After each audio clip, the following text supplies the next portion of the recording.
เพราะว่ามีงบจากผู้ใหญ่ใจบุญจากฝั่งไทยนั่นแหละบ่ฝนลองเว้าเบิ่งเอาผู้ใดเป็นผู้ใหญ่ใจบุญทางฝั่งไทยเนาะพี่น้องเราซื้อพอแซมและน้องอูเตแม่นพอแซมและน้องพอแซมและน้องอูเตชื่อเด้อน้องพ่อพี่น้องทางทีมงานเฮาบ่าวเจ็บกับบ่าวฝนก็สิขอเดินทางกลับก่อนเนาะแล้วก็บ่าวฝนก็ขอฝากถ้าหากว่ามี FC หรือผู้ใหญ่ใจบุญที่ว่าอยากซอยเรือน้องฮานบ่าวฝนก็หรือว่าติดต่อหา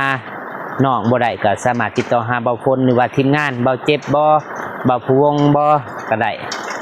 บ่าวฝนหรือว่าทีมงานก็สิพร้อมเป็นสะพานบุญให้เนาะพี่น้อง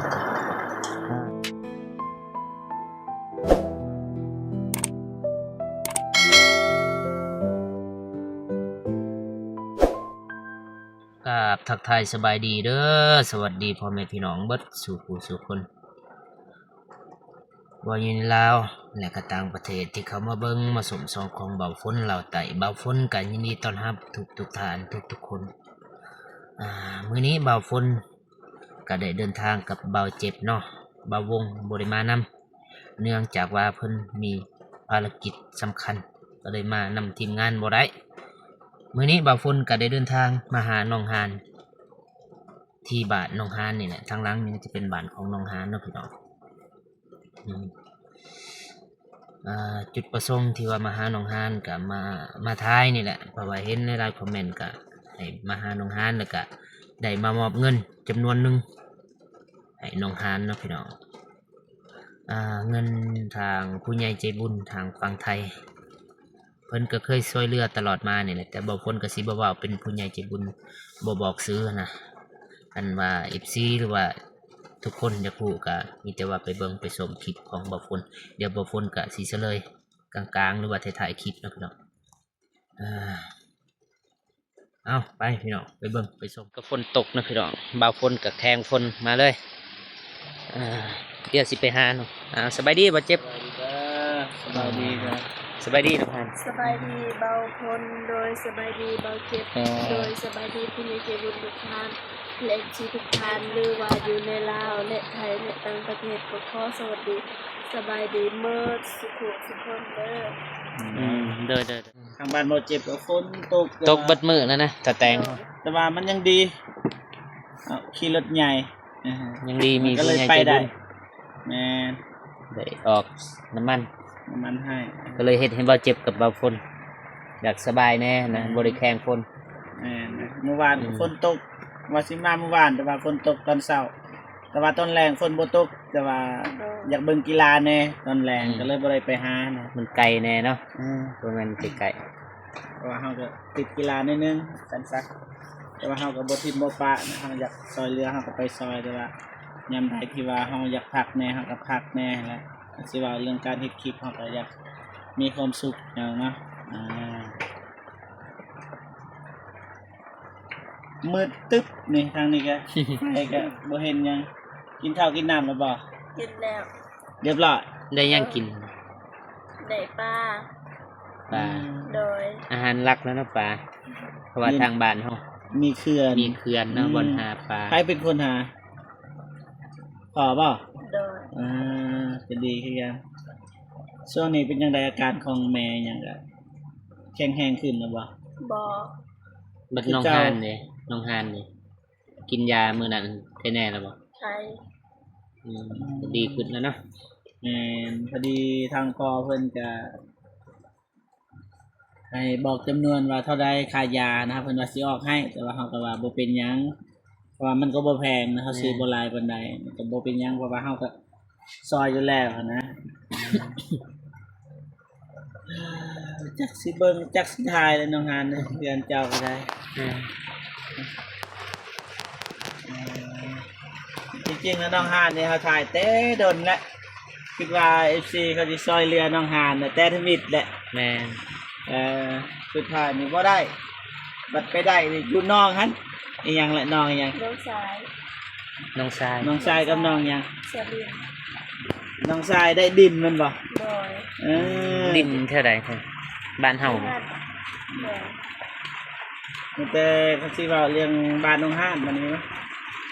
บ้านน้องฮานบ้านน้องฮานนี่แล้วก็มีใหม่นะแต่ว่า FC เขาก็บอกอยู่ ใหม่นี่ครบเบิดแล้วเนาะแต่บ่ครบแต่ก็ ครบแต่ว่าส่วนหนึง แม่นมัน แต่เขาว่าแบบ ใครแน่อยู่ มีผู้ใหญ่คนหนึงนั่นละว่านี่เฮ็ดจังไดก็ได้บ่เจ็บนะขอแต่ว่าอยากช่วยน้องเรื่องเพื่อนนี่นอนอยู่แต่ว่ายังนอนได้นะเฮ็ดจังไดก็ได้แต่ว่าให้น้องแบบมีรายรับก็ยังมีเงินทำตัวอย่างว่ามีเงินเฮาอยากซอยเฮาก็ซอยแต่ว่าสิเฮ็ดเป็นเพื่อนแล้วก็อดทนไว้ก่อนพอเพิ่นว่านะแต่ว่าคันอยากมันก็น้อยเลยคือเฮ็ดนี่มันก็น้อยเลย อยู่หลายคนเนาะ อยู่หลายคนมันจะอัดเพราะว่าใหม่ก็มีอะนะ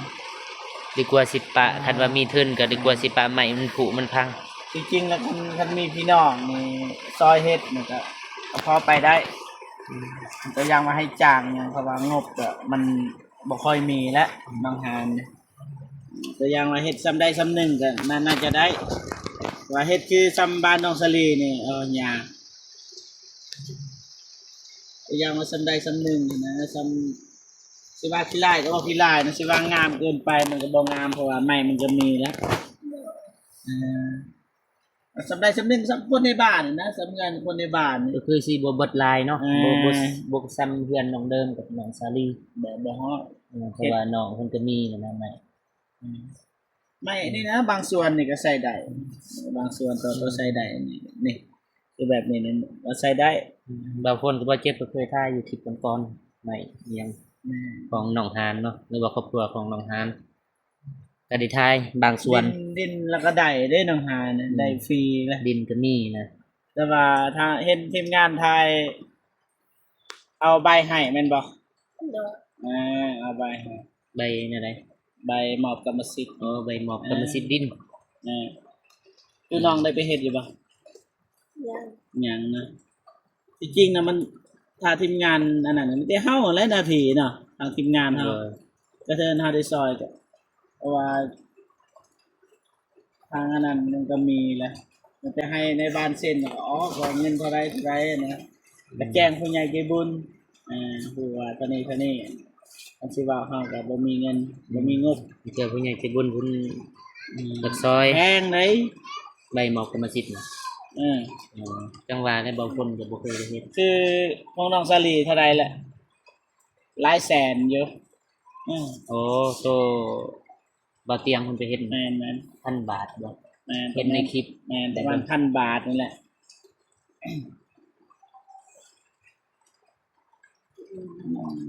สิว่าจังได๋พี่น้อง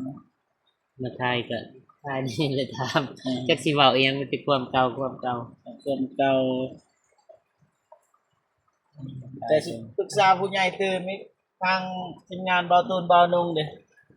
งบบ่มีเลย บ่ มันมีหยุดเลยวันนี้ยุติเลยหยุดสงัดความวางนำบ่ฝนนั่นแหละ ทางบางคนมีอยู่ มีบ่ 1,000 กีบ สิซอยสิออกซอยอยู่1,000 กีบ ตันกีนี่ แม่น 1,000 กีบเงินลาวครับ เวลาจะ1,000 บาท ว่าบ่ได้ตอนนี้มีแต่1,000 เดียว1,000 กีบนี่แหละ แต่ก็ยาแล้วมันบ่มีเด้เสียจังได๋ต้องเฮ็ดนั่นแหละน้องหานเด้ โดย บวกกันเด้เบาเจ็บก็มีเบาพวงคนละ1,000คนละ2,000 กีบ ว่าเลย บ่ได้ซื้อเหล็กตะปูจัก2ดอก เพราะว่านาฬิกาปูซื้อให้ได้เด้ทางทีมงานเฮาจะอย่างมาเฮาโฮมเงินกันนี่ แบบว่าเฮาสิรับเรื่องนาฬิกาปูเฮาก็ซื้อได้บ่ ก็คือสิได้อยู่ตะปู นะ บ่ได้ก็หาเฮ็ดเวียกอยู่หั่นแหละรับจ้าง2มื้อ สังกะสีนี่สิให้จุแม่พิมพ์บ่จัดการแต่บ่ทันเว้าดอก คันว่ามีทุนมีอันนี้เนาะเราก็ว่าบ่ได้ ว่าไว้สังกะสีบางทีก็ตีนเช้านี่จุแม่เพิ่นรับได้ก็มีสังกะสีตีนเช้าบ่เว้าอะไรใหญ่ห่างพี่น้องเนาะมื้อนี้ก็บ่าวฝนกับบ่าวเจ็บก็มาเป็นสะพานบุญให้ขอจากฝั่งไทยนี่แหละนะ พอจากฝั่งไทยบ่ โดยเพราะว่ามีงบจากผู้ใหญ่ใจบุญจากฝั่งไทยนั่นแหละบ่าวฝนลองเว้าเบิ่งว่าผู้ใด เป็นผู้ใหญ่ใจบุญทางฝั่งไทยเนาะพี่น้องเราซื้อพอแซมและน้องอูเต แม่นพอแซมและน้อง พอแซมและน้องอูเตจื้อเด้อน้อง พอดีพอเพิ่น ฝากเงินมาให้ 1,700 บาทเนาะเงินลาวตกอยู่ 1,139,000 กีบ 1,139,000 กีบพอดี แม่น หักเปอร์เซ็นต์ออก หัก 4,000 กีบ แม่ ยังเหลืออยู่ 1,150,000 กีบ แต่ว่าทีมงานเอาให้เลย แม่นให้ตื้ม 1,110,000ซะ โด อ่าย ไม่ได้มอบเลยบ่ฝน เอาเนาะ ขอบใจหลายๆเด้อ เลยเดี๋ยวพากันถ่ายรูปกัน อืม อ่า เอาแนมมานี่ อ่าลองบ่ฝนแจ้งนะ แจงไป โอเคไม่ได้ว่าให้น้องกับอกขอบใจขอบบุญขอบคุณพอแซมแล้วก็น้อง อู ปู เต้ เต้จากฝั่งไทย ก็ขอขอบมกขอบใจทางพอเซมและน้องอุเตก็ขอให้อยู่ดีมีแรงสุขภาพแข็งแรงคงเจ็บบ่ได้คงใครบ่มีก็ขอให้หังมีลำรวยแห้งๆปังๆตลอดปีตลอดศาสตร์เด้อไปไสมาไสก็มีแต่คนรักคนหอมไปยอดจะติถึงนอนหลับให้ได้เงินหมื่นนอนตื่นให้ได้เงินแสนเด้อสาธุ สาธุ พอดีพอเพิ่นฝากแต่มื้อซื่นนั่นแหละเมื่อวานเฮาว่าสิไปให้เมื่อวานแต่ว่าฝนตกนะครับก็เลยขอพอเพิ่นเฮาว่าสิให้มื้อนี้แต่ว่ามื้อนี้ก็คิดว่าสิบ่ได้ไปเด้แต่ยังบุญอยู่เจอบ่ฝนมันจะเกลื่อมเพราะว่าเฮาเปิดแฟลชเด้อเลื่อมตาบ่อดทนแต่บ่มีหยังหลายก็เอาเงินมาให้น้องนั่นแหละ แม่น ถ้าบิดว่าปรึกษาว่าเอาเงินจำนวนนี้นี่เก็บมาสมทบสร้างบ้านบ่กับพ่อเพิ่นแต่ว่าพ่อเพิ่นว่าระยะแหละเพราะว่าน้องเพิ่นจะบ่ค่อยสบายนะบ่มีข้าวบ่มีน้ำกินเนี่ยนะ เพิ่นมีนะจำเป็นอยากซื้ออยากใช้ แต่ว่าอันใดที่คิดว่าจำเป็นก็ซื้อเอา โดย อันใดที่คิดว่าบ่จำเป็นปานใดก็อดทนนั่นแหละเฮาเคยอดเด้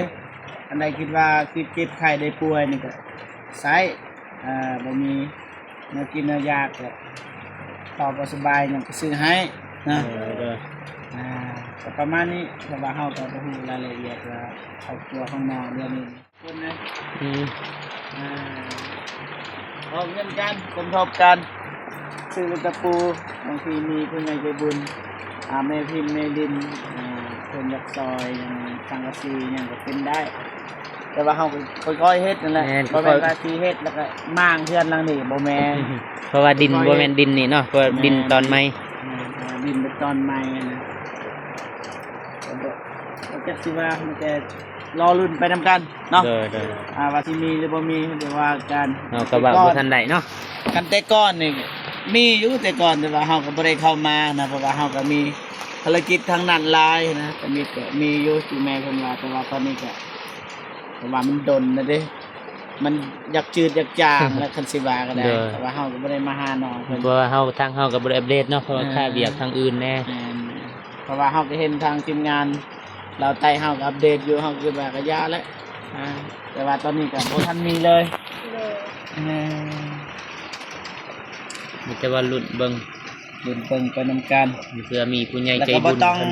ไปคาดหวังหลาย แม่น ไม่ได้ว่าหลักๆก็คือหาเอง แม่น โดย หาเองเฮ็ดเองกินเอง แม่นหาเฮ็ด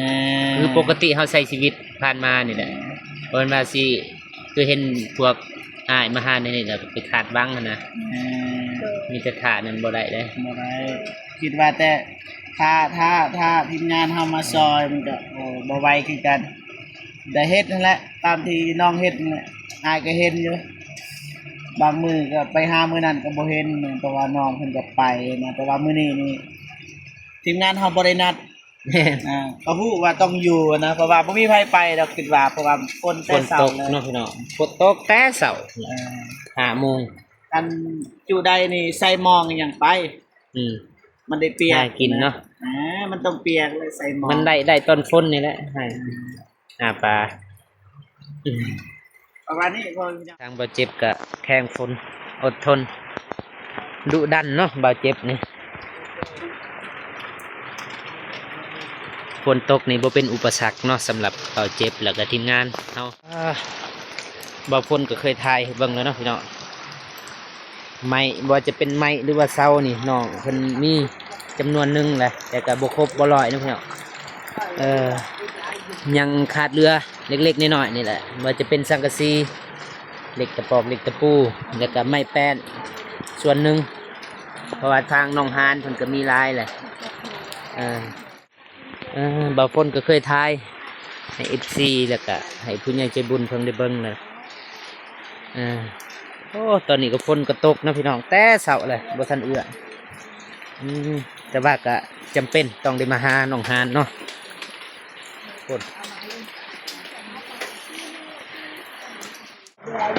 พ่อพี่น้องทางทีมงานเฮาบ่าวเจ็บกับบ่าวฝนก็สิขอเดินทางกลับก่อนเนาะแล้วก็บ่าวฝนก็ขอฝากถ้าหากว่ามี FC หรือผู้ใหญ่ใจบุญที่ว่าอยากซอยเรือหนองฮานบ่าวฝนก็หรือว่าติดต่อหาน้องบ่ได้ก็สามารถติดต่อหาบ่าวฝนหรือว่าทีมงานบ่าวเจ็บบ่บ่าวผู้วงบ่ก็ได้บ่าวฝนหรือว่าทีมงานก็สิพร้อมเป็นสะพานบุญให้เนาะพี่น้องก่อนอื่นหมดบ่าวฝนก็ขอบอกใจทางพ่อแซมแล้วก็น้องอูเตเนาะที่ว่าได้โอนเงินจำนวนหนึ่งให้น้องฮานแล้วก็ให้บ่าวฝนแล้วก็บ่าวเจ็บเป็นสะพานบุญในครั้งนี้บ่าวฝนก็ขออวยพรให้พ่อแล้วก็โอเตน้องโอเตให้จงมีสุขภาพที่แข็งแรงความเจ็บบ่ให้ได้ความไข้บ่ให้มีให้ร่ำให้รวยปรารถนาสิ่งใดขอให้ได้สิ่งนั้นเฮ็ดอันใดหรือว่าเฮ็ดการงานอันใดก็ขอให้เกิดดอกออกผลเนาะแล้วก็ขอให้อายุมันขวัญยืนสาธุบ่าวฝนแล้วก็ทีมงานก็สิขอเดินทางกลับบ้านก่อนนะพี่น้องพอกันคลิปหน้าเด้อสำหรับคลิปนี้บ่าวฝนขอกล่าวคำว่าสบายดีเด้อบ๊ายบายบ่าวเจ็บ